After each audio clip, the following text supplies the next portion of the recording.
एक शराबी पति ने अपनी दूसरी पत्नी की डंडा मारकर निर्मम हत्या कर दी है। बताया जाता है कि पति पत्नी के बीच खेती के लिए मिले ऋण व खाद की रकम को शराब में उड़ाने को लेकर विवाद हुआ था। दोनों के बीच विवाद इस कदर बढ़ा कि पति ने अपनी पत्नी के सिर ताबड़तोड़ वार कर उसे बेहोश कर दिया।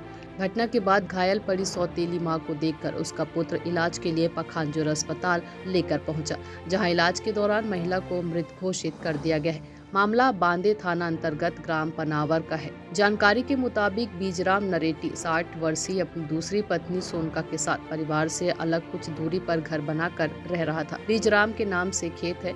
वह हर साल अपने नाम जमीन से लैंपस से खेती किसानी कर्ज लेता था।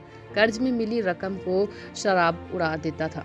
इस साल भी उसने कृषि के नाम पर लोन लिया और पैसों को शराब में उड़ा दिया। जो खाद में मिली थी उसे भी बेचकर शराब पी गया। इसी को लेकर पति पत्नी में विवाद हुआ।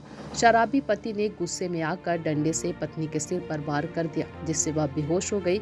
इसके बाद महिला के सौतेले बेटे ने उसे अस्पताल पहुंचाया, जहां उसकी मौत हो गई।